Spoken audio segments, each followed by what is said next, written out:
And just like that, we're back. The Pew Podcast. Starring C. Ashley Brown Lawrence, Javis Mays, Ron Todd, Sam Jackson, and the legendary Monique Walker. Hold on to your seats. We talk about everything on the Pew.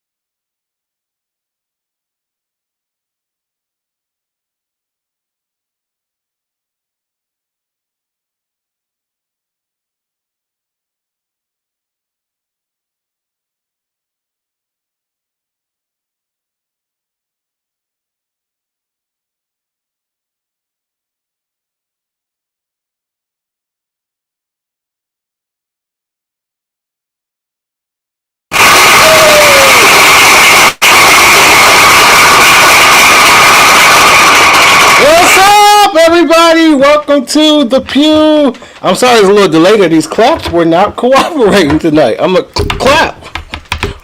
Where y'all at? Clap. What's up, y'all? Hey, Ash. What's up, Sam? Hey. How y'all feeling? Pretty good. I'm doing good. I'm glad to be in the number. I know that's right. Yes, sir. Woo, it's another Tuesday night here on the Pew. Hey. Tuesday is What's up, sis? What's going on, Sam? Hey, how you doing? I'm good, man. You all right, brother? Yeah, I want to let you know I listened to your joints. Banging. Back. Thank you. Hey, they remind me of my Baptist days. But we far from Baptists. We is apostolic. I believe it. Hey, but Woo, yeah. Shabba. Hey, it took me back. Like, hey, I'm gonna have to do a dance or something. Please, but you, on it, bro. Please, but you gotta know, we apostolic. Yeah. For sure. Woo, there's only one way. One way to God. Yeah. You gotta excuse us. Them trigger words right there. Ooh. My Lord. I'm telling you, it make you quicken. My God. Look, our family's coming in tonight. I see y'all. Renee is already. She says, "Hey, Pew family, what's up, Renee?" What's going on? Listen, y'all already know. As you're coming in, make sure you hit that share button. Panelists, if we haven't done it too, let me make sure I shared. Make sure we share. Let somebody know we there. All right, let's see who else. Up there is Pastor Christopher Newton, also known as the psalmist voice in the house. He says, "The Pew." Yes, sir. What's going on? What up? Mary, representing the VA, says, "Good evening, Pew crew." Good evening, Mary. Good to see you tonight. Hello. There's my assistant. She always on her JOB. Good evening, Pew crew. Good evening to you, Keisha. Thank you so much. Psalmist voice said, "Praise him." Yes, sir. Glory. Yeah. There's Bishop Brown. Hey, Daddy. He says, "Hey, y'all. Hey, Bishop." I love Bishop. He gonna be shocked that I'm on here with no makeup on and just like as natural as I could possibly be right now. Like, That's against the rules. I'm so me right now. It's ridiculous. But you know the arm wear and the headband. I be trying to pull it all together. You know, it's gonna make sense. Oh yeah. It's gonna be new, but it's gonna make sense. Oh, Pastor Chris speaking in tongues. Bless your name. Hey. Hey, Pew crew. Hey, Kevin. What's up, Kevin? My New York brother. What's up, Kev? Yes, sir. Let's see. Let's go. That's right. And there, I see Jenny. Now, Jenny is one of our castmates for my show. We'll get more into that in a little bit. Jenny says, "Hello. Hello, Jenny. Good to see you. Thank you so much for joining us." Let's get these numbers up, y'all. Make sure you take some time and hit that share button. Hit it. Yeah. Somebody said, "Well, I'm not an evangelist. I don't have a license." Guess what? You don't need a license or an ordination tonight to evangelize. All I need you to do is I need you to do is hit that share button. And let somebody, I'm telling you, hit that share button. You are evangelizing. Didn't you know? You're spreading the good word. You hear me? Didn't you know? The good word. I love that so much. I loved everything about that. That was great. Yes, I'm excited. So, how was your week, Ash? What's been going on with you? Man, let me tell you something. I am the most excited woman on the planet because my house is no longer just an occupant of one. My husband is back home from Marietta, California, from his Yes. nursing assignment. He got here safely. His clock is a little off, so he's, he's really not doing too good with the resting thing. Like his sleep patterns are off, so he's just been wide awake since like 9 o'clock last night. So he's on the couch chilling right now. But baby, just wave your hand so I tell people in the spirit that you with us. He said, "Hey, hallelujah." All right. So he's Oh, here. oh, I know you've been taking real good care of him. You are I so know. silly. Good brother. I Good know brother. you've been taking real good care of him. Listen, I've been doing what I can with what I got. Praise the Lord. You got it. Oh, glory. Amen. Hey, My look at God. that. Hey, Ron, I ordered me that Ron Todd. That Oh, should be here 2 days. let me tell y'all something. You have to get, Ashley, you got to get your husband some of this Ron Todd oil. It's a unisex oil, all right? So it's not just If it was just for men, or if all of us could use it. everybody can use it. And it's available exclusively at sunnydayscollection.com. I need you to look at the spelling, SUNNIDAYZE collection.com. Make sure y'all go and get it. I'm telling you, every time I go somewhere, they're like, oh my gosh, you smell so good. It's that Ron Todd.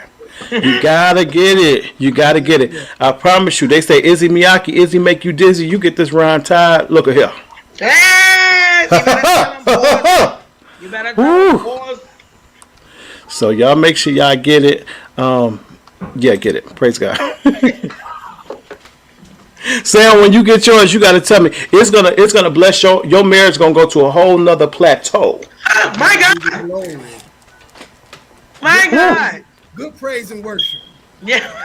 Listen, you just pour some on your wife's hand and let her just shellac it on your body. Hey, I'm gonna definitely let her know. She like when I smell good, so I ain't Yes, sir. let that go. You get right out the shower and then you just let her shellac it on your body. Shellac is taking me down through there. That is wearing me completely thin. Relax. We are not even 10 minutes into the show. Golly. Okay. I forgot to send you the pictures from the play that I cut, but I actually had a play rehearsal tonight at 6, and then I got off of there just in time to come on here with you guys. But I'm so excited about that. The play is coming up in May, on May 7th, at the Jackson County Fairgrounds in the Oh man, I wish I had it. there. But it's gonna be a lot of fun. I'm really excited about it. The rehearsals are I going am really too. well. I'm still a little nervous because I haven't done a play. Like I said, I haven't done a play in like 20 years. So this will be my first one since I was like 17, 18. Sam, we not paying her no attention. I'm just saying, You man. got Like it. I still get nervous. Trust me. Oh yeah. But I'm excited about it. God is really favoring me a lot with a lot of opportunities that are coming up for us, and I'm grateful. I'm really really grateful. I'm getting geared up for um, the guy that comes on here, Kenneth Jarman, that calls me best.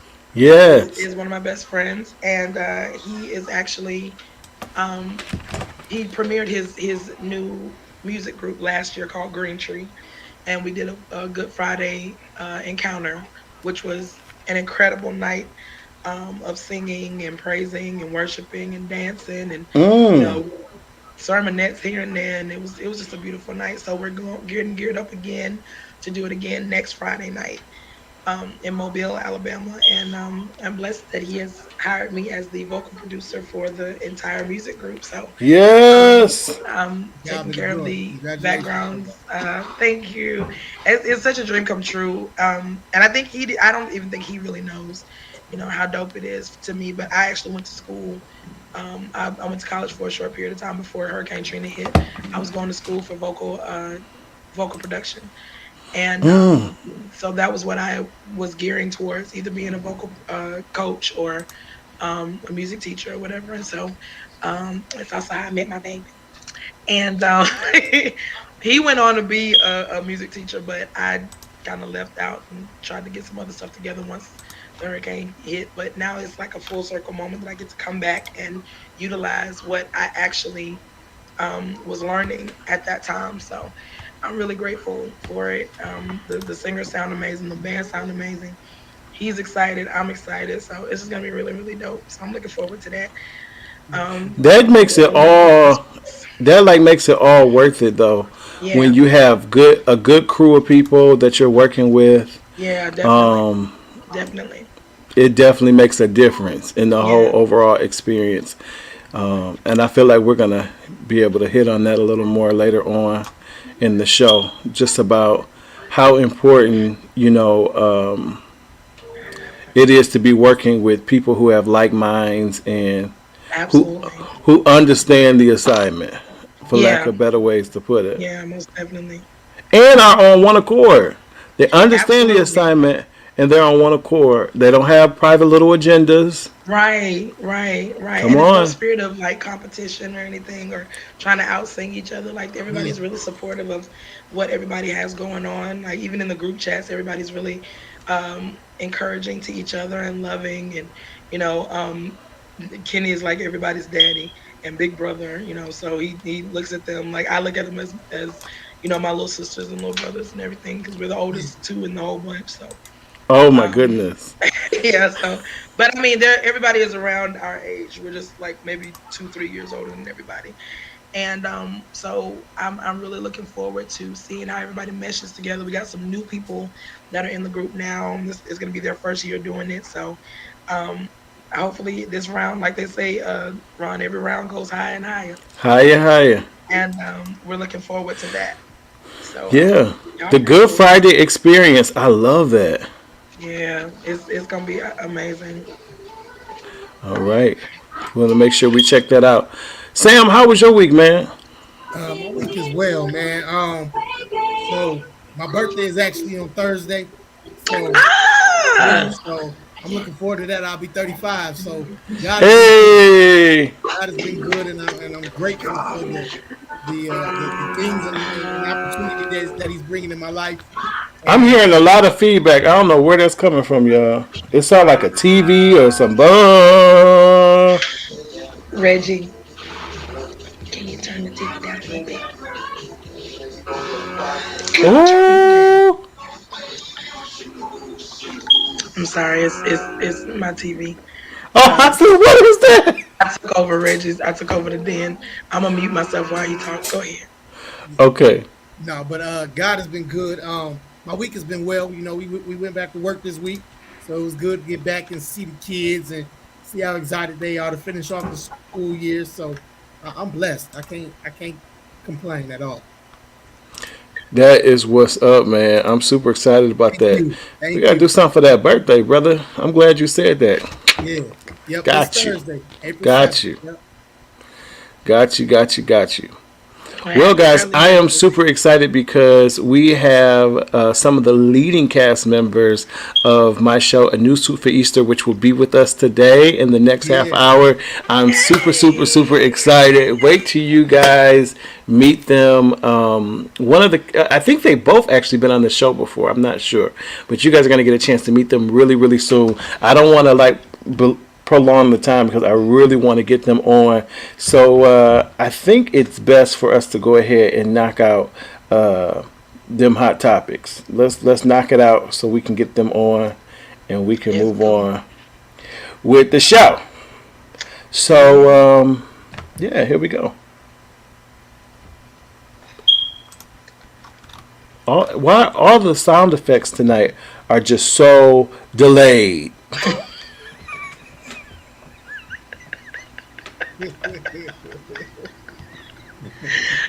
What is happening?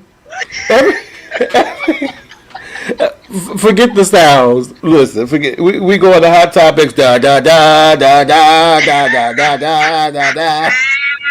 Because I don't know where the sound is today.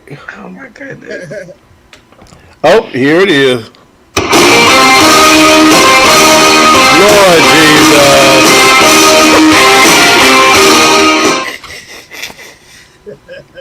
Just everything's just delayed tonight. Lord have mercy. All right, they get it. Okay, so I'm so tired of hearing about this one. Oh, Yeah. I am so tired of hearing about Will Smith. I could just scream. No. I have had it.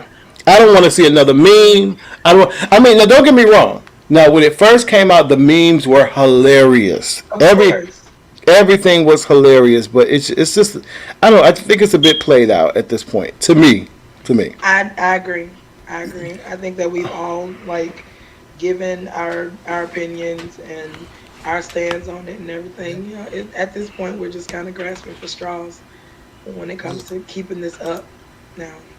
Yeah. Now, so I want to give you this. This came from the South China Morning Post. It says multiple Will Smith films put on back burner after Oscar slap, report says. So Netflix movie Fast and Loose is said to have been shelved for now, while Bad Boys 4 has been put on pause despite already being in pre-production.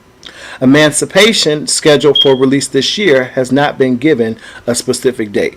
Let me tell you why I have a problem with this. It reminds me of when Bill Cosby got put in jail for allegedly being nasty. The problem that I had with it is that all these people that have worked hard to be a part of this show, now all of their residuals and their monies were put on hold. So same thing with Martin Lawrence. He won his check. He didn't slap anybody, and so now they can't do the movie because of that slap. Or what about all the people who are in all these other films that would make money off them being released? Now everybody's money, everybody's bag. I just don't think it's right. What say ye? I think we gotta get to the point where we don't continue to beat a dead horse. My man made a decision. He's apologized for it. So allow there to be some grace in there. Allow for forgiveness to take place. Allow for healing to take place with him and his wife, and him reconcile with that man, Chris Rock, to be able to, as men, reconcile and have a conversation. And not just continually, well, he did this and he did that and he should have did it. Who are we to judge? Judge not, lest ye be judged. So if we continue to judge, then we give no room for Will Smith to grow. Yeah. I mean, don't get me wrong. Now, we all have to face the consequences for our actions. Oh, yeah, definitely. And I do believe, like we talked about before, as a role model, and as, anybody as a public figure, we have the responsibility to be mindful of how we conduct ourselves in public. And that's not to say that us as leaders in Christendom that we should be hypocrites. However, I'm saying just in general, we should govern how we act in the public setting, understanding that our actions can have a lasting effect on our careers and how things progress forward from there. So I get it, and I get it. I do, and I do believe that he shouldn't get a pat on the back or a slap on the wrist. However, I think that there have been other people, maybe even of other persuasions, that have done things that would be equally as inappropriate, and that has not stopped their bag. I totally agree with that. I'm tickled at these comments. I don't know if you're seeing them, Ron, but they're yes. So Kevin said, delayed but not denied. Bishop Brown said, the only will I want to hear about during this season is thy will be done. That man's so crazy. But you know what? Now, just to that comment, God came. Our church anniversary was this past weekend, and one of our friends from Mobile, Pastor Dozier, shout out to him and his church family, but he came in and slayed us with the topic, the church's position on Will. Everybody thought he was talking about Will Smith, but he turned it around and put the word to it, and it ended up being about, nevertheless, not as thy will be done. Ron, Listen, I can run right there. Oh my God, it whooped. And in the middle of it, once he got to that point, he said, "Oh, I know y'all thought I was talking about Will Smith." That church went up. Listen, that nevertheless wears me out anyway. Listen, and he wore it out. That one word has never resonated more than it has since that sermon. God. But to the point of this new news, and I saw the stuff that's being put on hold, and that's the kind of stuff that you just kind of have to think about in those type of situations. But when you're in a position mentally where that kind of stuff is not the first thing on your mind right now, you're not going to think about all the people that are going to, like, that slap. Have you ever heard people talk about a butterfly's wings, how the butterfly effect, whenever they flap their wings, the vibrations from their wings changes the atmosphere like millions of miles away from them just because they did one thing? That's the same thing with the things that we do in our lives.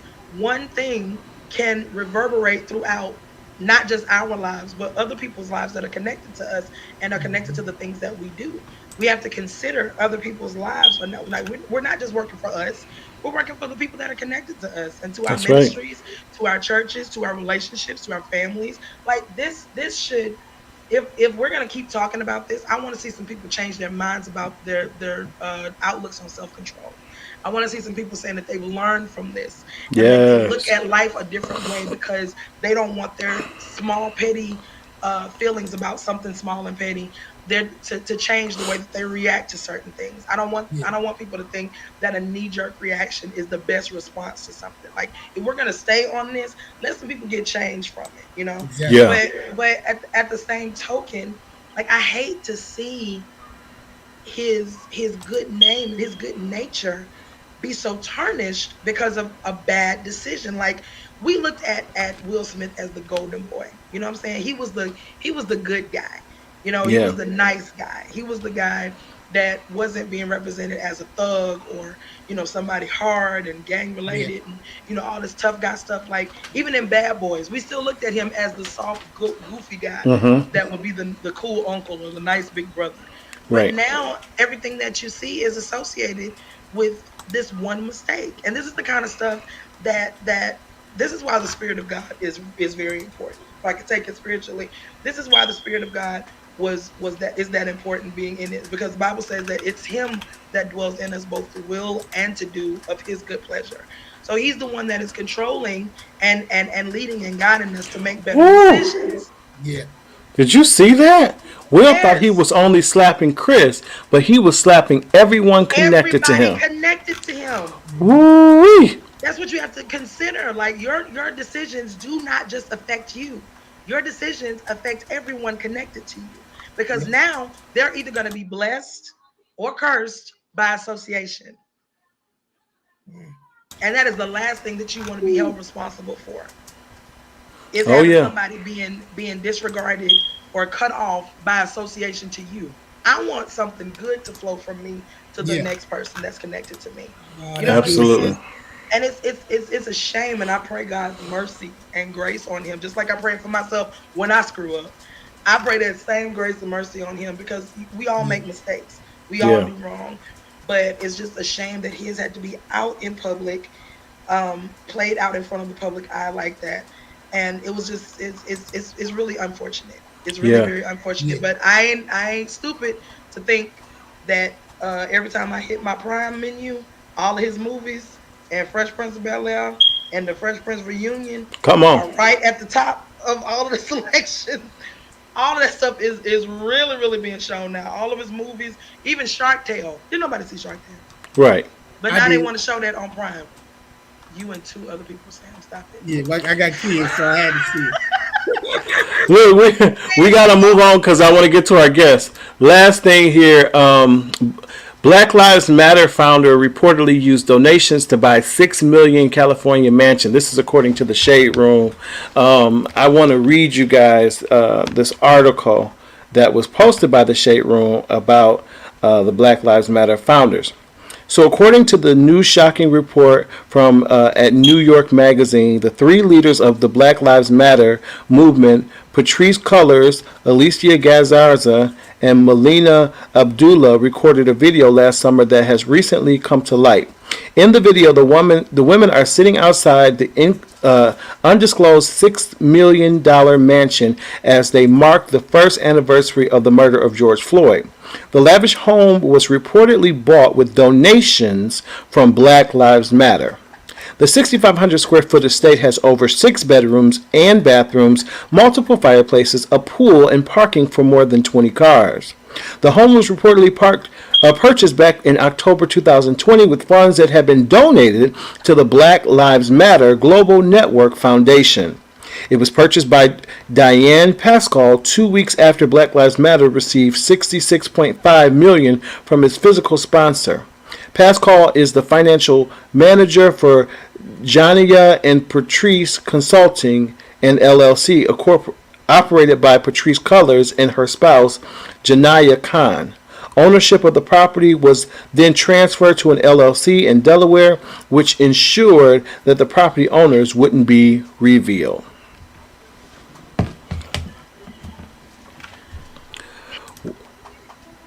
How sad is that? Why, people? Why? Hey, Ashley. I ask, Hey, what's why? Why do we do stuff like this? In a time where, and see, this is, It's I don't know what horrible. we're thinking. I don't know what we're thinking as a people. And when I say we, I mean us. I don't know what we're thinking right now. Like, we're being put in positions to change the world, to show the world what we're capable of and what we can do and how we can change the world for the better and influence people in a positive light. Like, and then we do stuff like that. What are we thinking? That further goes to show and expose your heart and your agenda. You know, the Bible says that for the love of money is the root of all evil. Yeah. And so for you to exploit your own people for monetary gain, that's sad and unacceptable. It is. And not to mention the fact that that not just makes the rest of the world look at us and shake their heads, but we're failing ourselves. Yep. We're causing distrust and disgust within our own community now. Yes. Like, why would we trust each other if we know all we're gonna do is stuff like this? The world is already saying that about us. This is our moment to prove it. Not that we've got anything to prove, but in a way we do. We do. You know, without us even choosing to show the world anything, we still have something to prove as a people. Right. And it is a shame that we would squander moments like this in order to get out. But the Bible says, and we're a spiritual show, the Bible says that in the last days, people will become lovers of themselves. That does not just mean that we're in the mirror loving on ourselves. No, it means that our will is more important than God's will. Yep. Wow. Our choices and our decisions are more important than what is right. And it's better to do what our flesh wants to do rather than what would be beneficial, not just to the body of Christ, but to the world, to the people that we've been released to bless. Because that $6 million that you bought a home for, that could have been used towards George Floyd's daughter, or Right. Philando Castro's family, or those that have, you know what I'm saying, those that have that we've sacrificed our time in marching. Oh yeah. Our marched. Freedom for marching. Yeah. That's what I'm trying to say. Like, why in the world? And this is what makes me, this is what I wonder as well. What about the people that were waiting on those funds, that actually thought that all of that stuff that they were sending out and that was raised were promised those funds and never got them? Exactly. Like, what was the, now our seriousness is going to be in question. Like, what were they really marching for? Exactly. Do Black lives really matter? Because we show each other we don't matter. We got to matter to the world, but we got to matter to each other first. Exactly. That's right.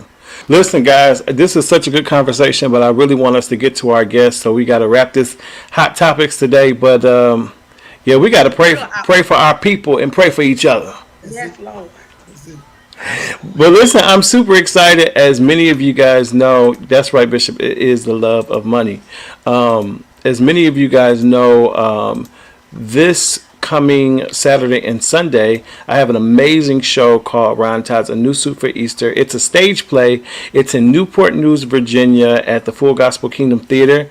So it's 2 shows on April 9th, 3 p.m. and 7 p.m. And there's 2 shows on the 10th at 3 p.m. and 7 p.m. And I'm super excited because the leading stars of this amazing show, they are with us tonight. So ladies and gentlemen, put your hands together for Lamont Ferguson and the beautiful Yolaine Williams.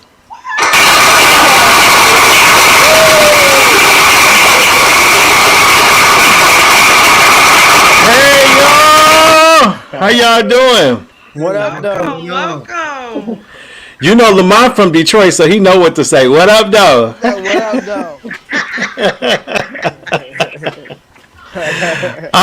Listen, I am beyond excited that you guys are here tonight. Thank you so much for being here. No problem. Thank you for inviting me. Absolutely. Yes. Well, I think somebody may have their. Is anybody listening to the show while they're on camera? Because I can hear myself echoing back. Let's see now. Nope, not you, Ash. Let's see. Hello, hello, hello. Yep, I still hear it. Can you guys hear it too? I hear some feedback. Is anybody watching it and taping at the same time? No? My volume is down, but I am watching it at the same time. Well, we'll have to bear with it, guys. No worries. I'm excited you guys are here, my familia. So I want to start with ladies first, of course. Oh my gosh, we got to find out who this is. I'm not going to make it. Let me see. Okay, Lamont, mute yours real quick. Okay, let's see. Hello, hello, hello. Okay, no, it's not Lamont. Let me see you, Yolaine. Mute yours.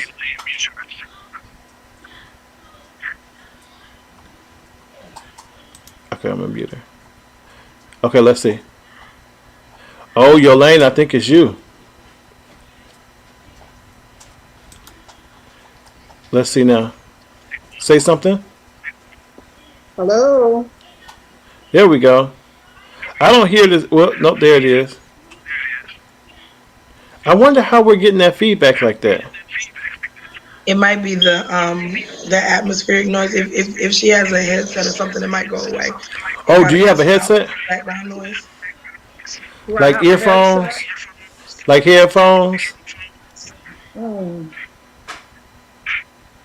I don't know if I have earphones for this particular phone.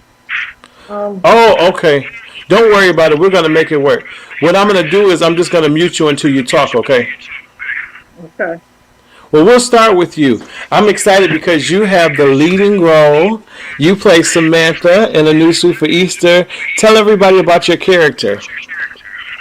Well, her name is Samantha, and Samantha, she loves the Lord, but Samantha, she wants to be a stay-at-home wife and enjoy her family, her son and her husband, and she just want to enjoy life, and really she don't really want to work, but she wants to be a good housewife. And I like her, but she's a little extra, and I think she's kind of in a hurry to want more things, and I think she needs to pray a little bit more. But she's a beautiful lady, but she just, she's excited. She just wants to be everything. And I think with her sister, she wants to compete, and I think they compete with one another. I think that what happens is that her sister has some type of jealousy for her, and it goes both ways, but in different ways, if you understand what I'm saying. But yeah, she's a wonderful person, and I mean, she loves her husband, but I think she has to pray a little bit more and seek more guidance instead of guiding herself. Yeah. I think that's good because I think a lot of people go through that. They think they look at other people's lives and they want to be like we say like the Joneses instead of being their own Jones, you know. Exactly. And so she looks at her sister, and because she has money, she thinks that she has a better life, not knowing that her sister actually admires her because she has a husband that actually loves her and spends time with her. That's right. Wow. So Yeah. then we have Lamont here. Now, Lamont, you play Samantha's husband. Tell us about your role. Well, Miguel is he wants to provide for his family, but he can't maintain a job. So that's what his struggle is. I think most men want to be providers for their families, but they're unable to maintain jobs. Maybe Mm, due to personality or due to their own goals, because they say, "Look, this is not what I want to do. I want to be here." So they constantly move and shift jobs, but and at the same time they have a family, so they have to balance between their goals and raising their family. So they're making their own sacrifice down the middle right there, because they're trying to maintain both at the same time, and which is very difficult. But so he's trying to maintain. He's trying to constantly find work, and he doesn't want to involve his wife in that process because he has a lot of pride. So he don't want to mm, seem like I need to rely on you. I'm the man of the house. I'm the head of the household. So I need to be able to do this without your help. And I know you're my wife, but I want to do this. I mean, because if I look at it, if I'm asking for help, then I'm less of a man. That's the way Miguel mm. looks at it. Wow. And you know, now when I was writing this show, I really had a lot of different things in mind, but one thing was mental health and how even in the black community, mental health is very real. And for so long, especially within the church, I feel like mental health was very taboo. Like people felt like, you know, either you were sane or crazy. Like there wasn't, you know, a such thing as, I mean, Ashley, you grew up a pastor's daughter, and Sam, you grew up in church. I mean, we know, like, saying a person had mental issues was like, oh, they crazy. They need to be in a Taboo. straitjacket. Yeah. And I don't think people realize that mental illness can not only just stem from somebody completely losing their mind, but it could be the way that they view their life based on their life circumstances and their inability to handle their circumstances in a productive way. And so what we find in this story is that you have Samantha who's dealing with mental illness herself because she has an issue with her husband and she comes to a breaking point. And I don't want to give away the show, but Samantha comes to a breaking point. And so, Yolaine, tell us, with Samantha coming to this breaking point, what could she have done, or what could women who are watching do, you know, instead of going over the cliff? What are some of the things that Samantha could do, or anybody could do, to change the narrative of what happens when they go the other way? Well, first, I believe you do have to seek counseling, but you have to be aware of your situation. And sometimes if you're not aware of your situation, you really don't see where you're going in the wrong direction. But Mm, she seems to be a person that really truly loves the Lord, and she prays a lot. So I believe that if she would have just maybe leaned on, God's word just a little bit more, I think she could have saved herself. But like all of us do sometimes, we just allow the devil to come in and take over. And sometimes we have to be strong, because I believe everyone sometimes may have a little mental illness here or there, but it has mm-hmm, to be controlled. And also, maybe when she was younger, she should have, seek counseling, even taken some type of medication, but she never was aware, I think, that she had an issue until it was too late. Absolutely. Keisha says, I can't wait. K. Danielle Brown says, Pew Crew, hey family, hey there. Kevin Moore says, I'm glad that the church is finally becoming open to the reality of mental existence and the effect that it has on some of its members. Absolutely. And if you're just tuning in, we're talking about my new stage play, A New Suit for Easter, which will be taking place this Saturday and Sunday, April 9th and 10th. There are 4 shows. There 3 p.m. show on both days, 7 p.m. show on both days. VIP tickets are only $35. That includes a VIP reception, preferred seating, and a souvenir booklet. General admission is $25. You can get your tickets on Eventbrite.com. Just look for A New Suit for Easter, or you can go hit up one of these cast members and get your tickets as well.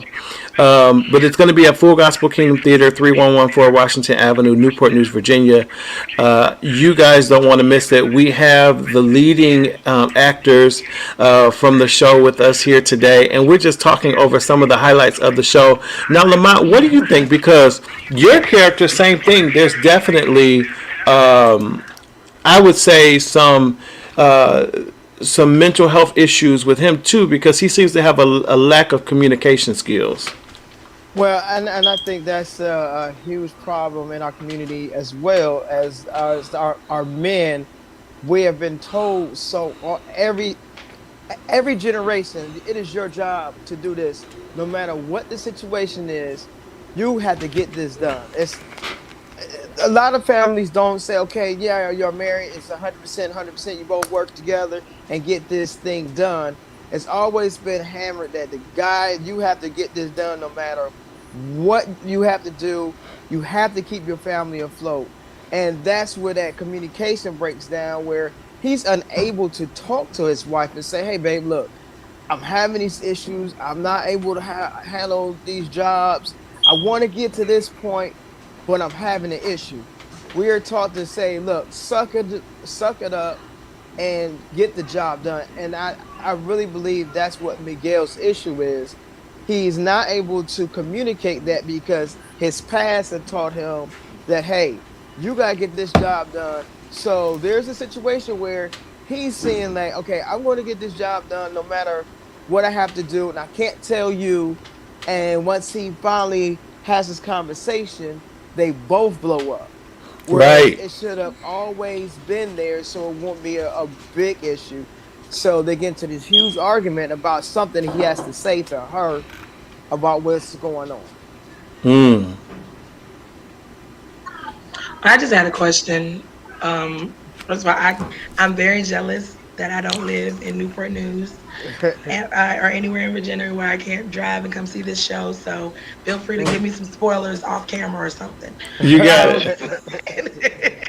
But I just wanted to ask y'all, because I love the fact that this actually tackles a lot of things that in the Black community we really don't like to talk about. Not just mental illness, but communication as a whole. And I think the three of us were talking about this last week, how a lot of stuff isn't really spoken of, but it's just known, and it's just, insinuated, and it's just something that's common nature. We would rather fight than talk. That's something that's kind of commonplace when it comes to our community. So I just wanted to ask, like, as far as the two of your characters, what do you see in those characters that you could have possibly seen in yourselves that make it so much easier for you to connect with the characters? I looks like Miss Yolaine, you want to take that first, and then I'll take it after that. Yes. I think it's part of having sometimes depression and anxiety issues, and we all have that, and we have to be aware of that. But sometimes if you grow up as a child and you're in a dysfunctional atmosphere, sometimes you're not aware of your condition. You think you're all right, and you think it's fine. And just like with my husband, he was thinking he was okay, so it was almost like the blind leading the blind, you know. Right. But that's That's so why a good. lot of times, if maybe we could have seek more counseling in the church or with some type of doctor or somebody, it could have maybe helped the situation. But sometimes, as I said, people are unaware of their conditions. Have you ever been in a position where you really didn't know exactly what it is that you were projecting to people before somebody brought it to your attention and you just had to take a step back and look at it? Like how do you kind of connect with your character from your own personal experience? Yes, I've had personal experience in that way. When I was younger, I went through a period, I think I was maybe just a very young teenager, and I had a serious anxiety issue. And I got to a point that I was afraid for my mother to go places. I felt like something would happen to her. I felt like if I went outside, something would happen, and I stayed after school. I did okay in school with my family. They were great. They were fine. They were great people. It was just something within myself. And what happened was, my mom noticed that after I come home from school, I would just go to bed and I didn't really want to have anything to do with anyone. And I did do my lesson, but I just really didn't want to communicate. And they knew that I was a very outgoing person. So it's like my personality shifted. And my mom, she said, well, I don't know what I'm going to do. She said, should I take you to a doctor or what should I do? She said, no. She said, if I take you to a doctor, they're going to put you on medication. She said, and I don't want that because it's going to make you sleep. She said, but what I am going to do is I'm going to take you to the pastor. And I went to my pastor. His name was Bishop Hiawatha Pierce. He's deceased now, but he was a wonderful man and great friends with my parents. And he prayed for me and he told me that there was a way out. And he told me to just trust in God because everybody in my family, they thought that I would be the type of person that wouldn't go anywhere, do anything. And I ended up, after he prayed for me, it's like I was a new person. It's like I've flown all around the world. I lived on my own. I mean, anything that I could do, I had that faith. And it's like, it was like a miracle. And I was just new, and I've been that way ever since. Wow. Yeah. Well, in my case, Miguel, I could see myself uh, with the situation of trying to balance everything between living life for my family, living life for self, living life trying to reach goals and aspirations and things of that nature. Because I'm a husband, a father, also I'm a writer, an actor, a comedian.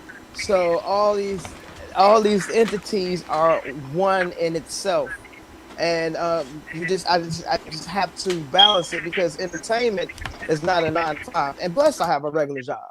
So just having to balance all of that and making everybody happy. And there's sometimes where I feel like, man, I need to take a break for myself. But those breaks for myself is where I need to grind for my career. So I don't really get a break for myself. You follow what I'm saying? So I can I can see where Miguel is trying to provide for his family and not really want to say too much because he's like, I can do this. I can handle this. And I feel like that a lot of times myself. Huh. That's good. Those were such good answers. Like really, really good answers. So we were talking on the last show about well, we just kind of segued into it. We didn't really stay on it, but we segued into the way that men, young black men, are raised up in their households with their father figures, and whoever is, raising them at the time. Do you think that your character, Miguel, and even you in your own personal upbringing, do you think that there's a level of pride and lack of communication when it comes to relationships or family relationships or whatever that's kind of instilled in you as a child? Or growing up, seeing how the male figures in your life interact with other people. Do you think that kind of plays a part in the way that you all feel as men, that you have to kind of prove that you can provide for your families or you can juggle all of these things and not, Mhm. falter? Like, is that something that's kind of inbred in you, or is that Yeah. something that you kind of pick up growing up? Well, I would say it was instilled in me through my father, my grandfather, my mother at the same time. And it's not so much of you have to, I mean, it's not like you don't have a choice, but you have a choice, but your choices can lead to destruction. I know we don't want to talk about Will Smith, but that's what happened to Will. All his choices kind of led to that destruction situation, and that's as Ferguson's. We always was taught like take care of your family. Yeah, you got these goals and dreams or whatever you're trying to do, but at the end of the day, make sure your kids are taken care of and your wife is you're taken care of. But if you go out there and take a chance, like with acting or doing comedy, I have to make sure everything is straight as far as healthcare and all that. Because 2019, I jumped into this full time, and I had to make sure everything was covered before I just jumped out there. And my last step was to make sure my healthcare was in place. I had the Obamacare. Everybody talked about Obamacare, but I had Obamacare, and I was doing entertainment full time. And my kids were able to get all their dental appointments taken care of. $0. I paid $0, and I was like, "Oh, let's get these treatment plans done because we don't got to take care of it right now." Yeah. So, however, I was able to jump in entertainment. I was going up to New York, West Virginia, Buffalo, Ohio, just going back and forth and doing Uber while I'm at home and substitute teaching just to keep just regular money in coming in. Then COVID hit. That changed the whole dynamic. Now, guess what? I got a regular job again. So all my goals that I set up to say, okay, I'm going to do this full time, I had to put a strategy together where I had to make sure my kids was fine. I had to make sure the wifey was comfortable about me jumping into this, because she like, look, women, not it's not a bad thing. Women want their men to have a 9 to 5, because 9 to 5, that check is coming every 2 weeks or every week. But entertainment, you got to hustle on those gigs. So I had to make sure everything was straight. And then COVID hit. I lasted about 5 months. And she was like, what we going to do? What we going to do? What we doing? What we doing? And so I had to start I had to go back to work, So now I was able to do other things and build on other skills that I was gifted with as far as writing. So I started building on that instead of taking COVID as a negative thing. And I started expanding myself. So now as we coming out of COVID, I've built up my writer skills. So I've been making connections on that end. So, but that's a long story to answer your question. It was a good answer. It was. For those of you guys who are just tuning in, we have Yolaine and Lamont Ferguson from A New Suit for Easter, the stage play that takes place on this Saturday and Sunday, April 9th and 10th, 3 p.m. and 7 p.m. on both days at the Full Gospel Kingdom Theater. If you don't have your tickets, you can get them now. $35 VIP, $25 general admission. Just go to eventbrite.com, put in A New Suit for Easter, or you can always hit up any of the cast members to get your tickets. Now, I want to know who do you guys think should come see this show? Who is this show for? It's for everybody, son. It's for everybody. Bring your mama, your grandfather, your aunts, your uncle.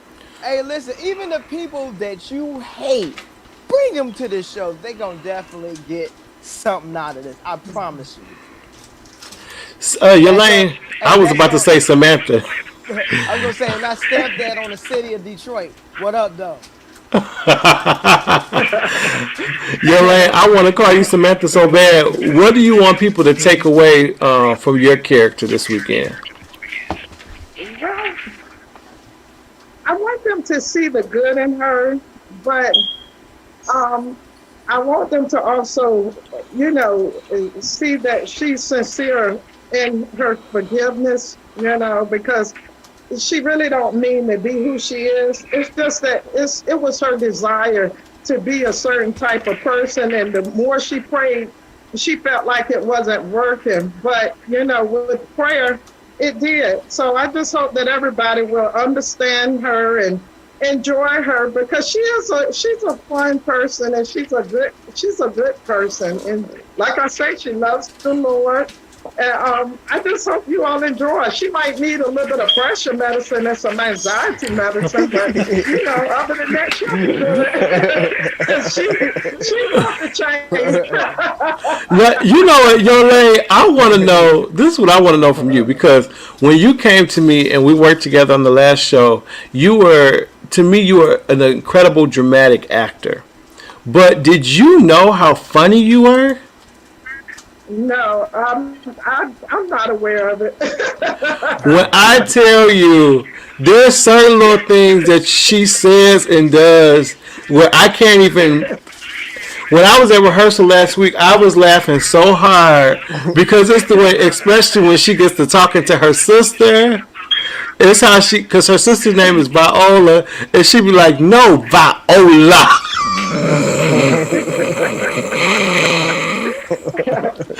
Oh my gosh! It's crazy how vocal inflections make a character. Right. Like, that is so funny. When I tell you, it is hilarious, and I think it's a combination of family. I have a fun family. We joke a lot. And then the neighborhood I grew up in with my friends and, my family, I guess that just brought on the comedy, part of it, my imagination. Yeah. and then she has this new signature move that I ask her to do every time, and when y'all see it, you gonna know what I'm talking about.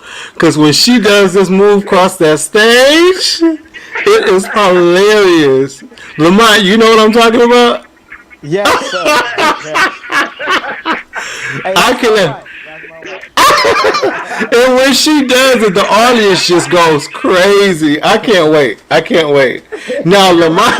You know it's not fair that me and Sam not gonna be able to see. I know. You're gonna have to do like you did last time and do a little video sneak or something. I'm gonna get some clips. Piece of something. Give us some clips or something now. Oh man, Sam, I sure wish y'all could be there.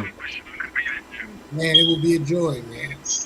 So now Lamont, on the other hand, Lamont is a comedian. That's what Lamont does. He's a comedian.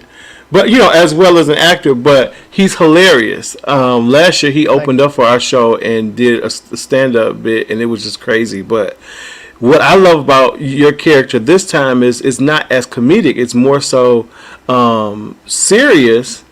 And look at it. Listen, she is hilarious. Talking about Yolaine.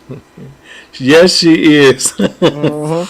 But in this one, you're more serious, and I love it. I love the fact that you have those layers as an actor, and you can showcase these more serious chops. How was that for you having to prepare for this role? As an actor, well, especially doing stand-up comedy and acting, you always want to show the diversity, and wanting to do a serious role it allows people to view me as say, okay, he's funny as a comedian. Now, let me see if he really can do this part. You know what I mean? So now I'm working to become marketable, and as I go down this journey, I want to take on more serious roles. Of course, I'm not going to turn down any funny roles, but I also want to do the serious roles so people go like, okay, well, I like him here, but I also could use him here. So I'm just trying to open up everything for myself. But it was fun having to dig deep for a performance instead of just being silly. You know what I mean? My Not my necessarily my being dog funny. was agreeing with you. I guess so. Is his name King? Is he a It's a King Cole? girl. Her name is Alto. Oh. She sing in the middle like Ashley. That alto section. But she know to be quiet when I'm on live. What's wrong with you? And she sounds like she is very upset with you. You know what? She heard something outside, and if she hear any kind of little knock or whatever, she just. See, that's what happened when you live on the east side. That's all I'm saying. I don't live on the east side. No, I'm just playing. I love it. Like when everybody think about Detroit, you live on 8 Mile. Like no, like that. But No, I'm I'm so just joking. excited, you guys. Lamont, real quick, what do you want people to take away from your character after seeing the show? Oh, I would like people to be able to see themselves. And if they see themselves, or if they see someone in that situation, and they can be able to take from that situation and be able to help them, and and give them advice on how to handle the situation that Miguel is going through. So, I mean, we all go through this, men and women. So, I just want people to take away a piece of it, and so if they see somebody going through that, or if they are going through that, they can move about appropriately and correctly, through life. I love it. Well, listen, I have one more question. Actually, I had two, but we got to wrap up, so I'll just take it as one. And this is for both of y'all. We know Ron Todd as the host, as the singer, as the preacher, as everything that he's been in front of us, but we've never had a chance to see him as a director. So and listen, be totally honest. Me and Sam got y'all back. All right. But how is Ron Todd? How is it working with him as a director? It's an exclusive Pew Crew. Exclusive. Well, I would say it's fun working with that. I've worked with so many different directors, very serious and strict directors, Is he loose mean? directors. What I see from what Pastor Todd has done, and it's very difficult to do, to be able to direct from afar. It's Wow. already hard to direct in person, like 3 or 4 days a week. You're directing and doing your thing, but to be able to handle that task from only on every other weekend and relying on other people and hoping, so when I come in town, I can just throw some notes at you and keep moving. It's hard, and I give him all the props, the praise in the world. Wow. Yeah, so I mean, it's a difficult task directing, and I've done it, and I've done it many times, and just being there every day is difficult. So, but trying to direct and being afar and coming back into the picture and have people understand that, yes, although I'm not here, I'm still a director. It's a very tough task, so I'll give it up to him. If I had the hand clap or the applause, I'll hit that button. But I just got settings on my side. I got settings. So Thank you, Lamont. I appreciate that. no problem. I think he's awesome. I think he's so mature beyond his years. He gives you great advice. He compliments you. He's a very positive person. But if there is an issue, to me, he knows how to get it across to you. And so, one time I went to him and I was telling him, I said, I'm sorry, I didn't remember my lines and such and such. And he looked at me and he said, you recovered well. And I was like, oh. You remember that? Like, it's so nice, You recovered well. Now let's go on your lines. She did, because a lot of times actors don't realize it's not always how you start, but it's how you finish. And so even if you get lost in your lines, find your way out the scene. That I say that all the time, because I think that's what separates the amateur from the experienced seasoned actor. Because there are going to be times we're human, so we're going to have a brain fart. But so find your way out, and Yolaine is she's amazing. She knows how to find her way out of that scene. Because remember, the audience doesn't know you. They don't. If they know you missed the line, it's because you showed it. Right. Yep. I think that's a good rule for entertainers all the way across the board. Right. Singers, musicians, all of that. Like, it's not the way you start; it's definitely the way you finish. Actually, I forget words to my own songs that I wrote. This chick right here, this one. I will make them up on the spot. Now, some people who might have the record might be like, "Now, is this the remix?" But for the most part, won't nobody know. That was so nice. Thank y'all. I appreciate that. I'm not paying them to say that, y'all. I promise. I take cash out. I meant to tell you that. I'm sorry. You know what? Keisha said something really important, though. Keisha said he has an awesome team. That is true. I got to give a shout out. I see Pastor Francis is on. She is my assistant director. And what's so special about Pastor Francis is that I trust her. And so a lot of times people don't understand why certain people have positions that they have.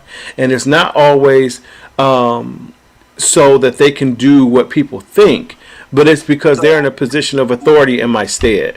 And so one thing about Pastor Francis is I trust her, and I knew that she would make sure that everything was orderly in my stead. So I thank God for her.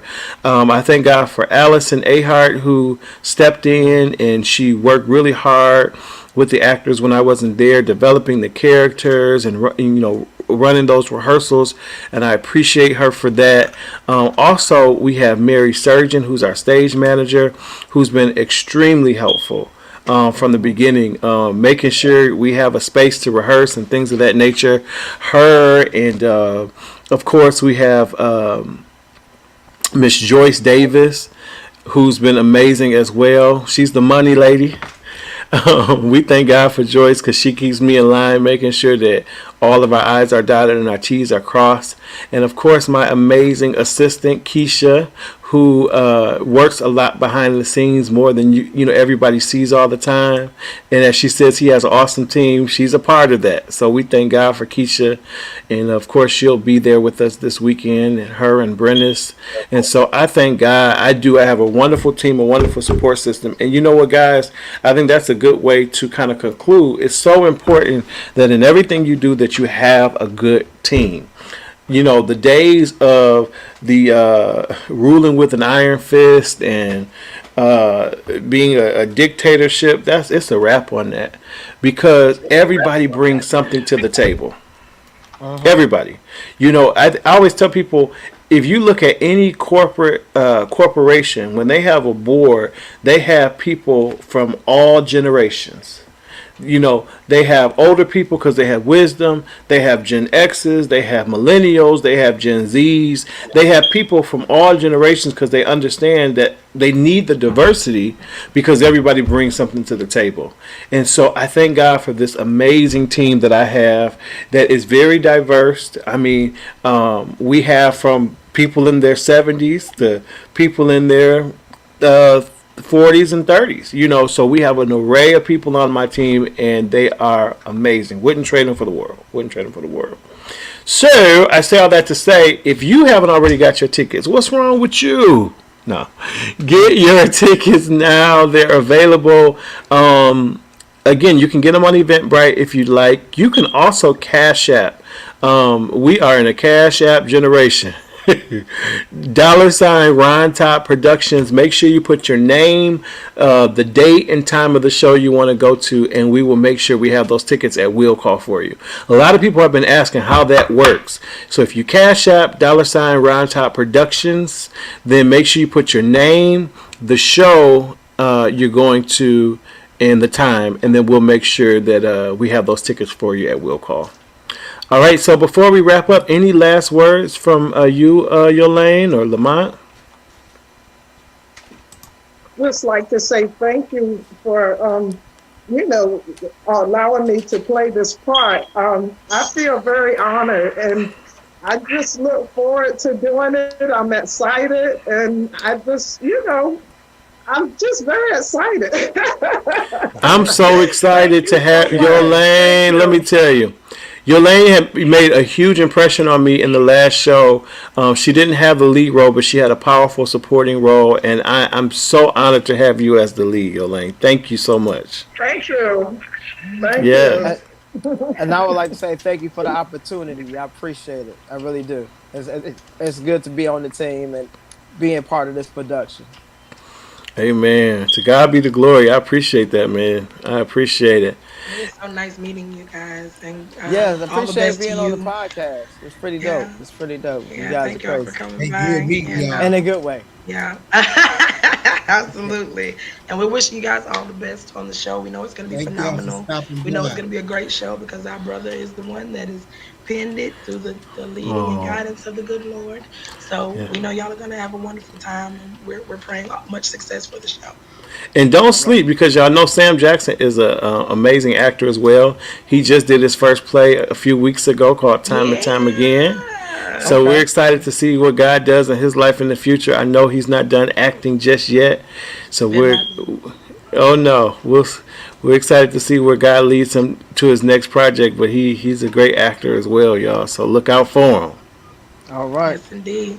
Look out for him. Also, don't forget Ashley's in a stage play as well, guys, on May 7th, 7 p.m. called A Mother or Father's Prayer. I love that. A Father's Prayer. And it's going to be in Jackson County Civic Center. Tickets are available. Go to www.alvinmoreentertainment.com. Ashley, I am so excited. Thank you. I am too, man. Like I said, I haven't done a play since I was about 16 or 17, so it's time to knock the dust off this brain of mine, the acting part of my brain, and see if I got any dry rot after 20 years, and if I can still do this thing. So y'all pray for me. I know you can. I know you can. So let's make sure that those of us who are going to be in that area, if you're not going to be in it, get you a flight. I tell people all the time. They're like, "Oh, your show's in Newport News." Get you a flight. You know, even if you're not going to be in the Jackson County area, get you a flight. Sometimes it's a great time to take a little trip. Get you and your boo. Y'all get y'all some tickets, or if it's only a few hours away, take you a little road trip or whatnot. And come on down and see the show. We have to learn how to enjoy life. God has given it to us, and we need to live it more abundantly. And sometimes that means jumping out of our comfort zone, taking us a little trip and go see an amazing show. And I believe that that's what this is going to be, a Father's Prayer. All right, guys. Well, if all hearts and minds are clear, you know who I really miss Tracy. So, Tracy, if you're watching, please call in a question for us, Tracy. Oh, Lord. I really miss you. Tracy used to call in every week, and she had a nice question for us. And I don't know if she's fallen off or what. We're praying that all is well with Tracy. Maybe her life is better now, and she don't have no. She don't have no more questions. Like maybe things are really going well, and I'm praying all things stay well. Right. But thank y'all again for coming. Listen, we love everybody for free, and we'll talk to you next week right here on The Pew.